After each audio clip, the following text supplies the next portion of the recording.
Morning বন্ধুরা, আমার নতুন একটি ব্লগে তোমাদের স্বাগত জানাই। তো আমাদের এখানে এখন সকাল, তাই তোমাদেরকে গুড মর্নিংই বললাম। আর আমি আছি এখন নেদারল্যান্ডে। তো এখানে তো আজকে সরস্বতী পুজো, আর তোমরা তো সবাই জানো দুদিন আগে আমাদের ওখানে সরস্বতী পুজো হয়ে গেছে। কিন্তু এখানে উইকডেজে এইসব পুজো কিছু হয় না, তো উইকেন্ডে করেই পুজোগুলো হয়। তো আজকে এখানে সরস্বতী পুজো, আমরা সেখানেই যাব। তো আমরা সবাই রেডি হয়ে গেছি। তো চলো বেরিয়ে তোমাদের সাথে কথা বলছি।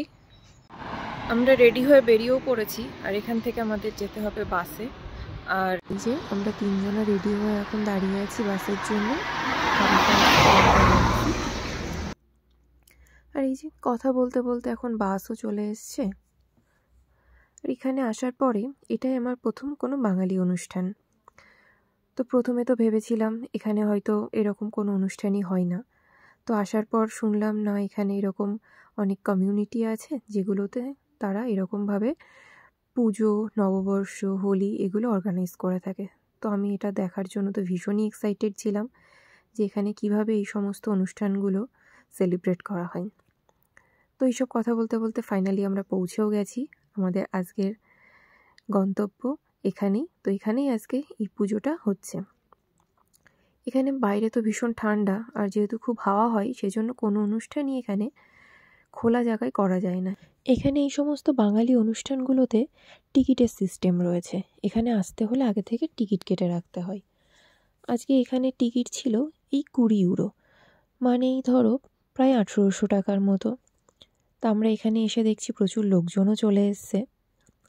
ছোট ছোট বাচ্চা মেয়েগুলো সবাই শাড়ি পরে ঘুরে বেড়াচ্ছে, দেখতে কি সুন্দরই না লাগছে।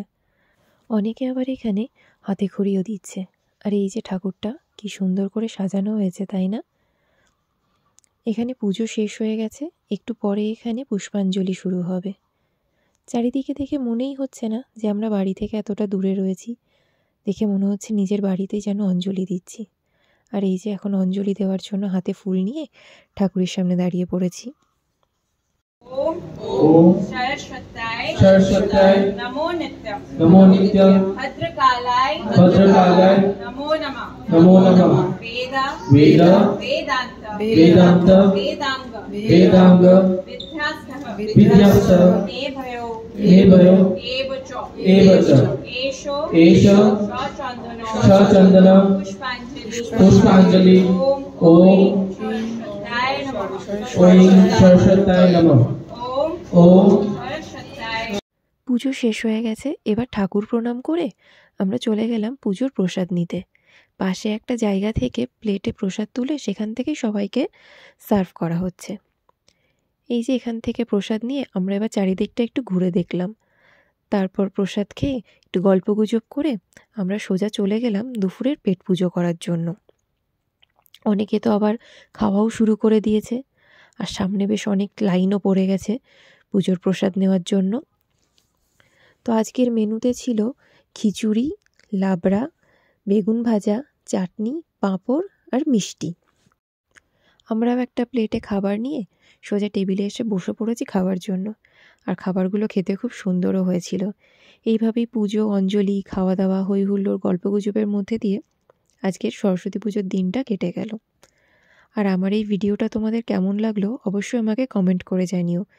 আর ভালো লাগলে একটা লাইক, কমেন্ট আর শেয়ার করে দিও।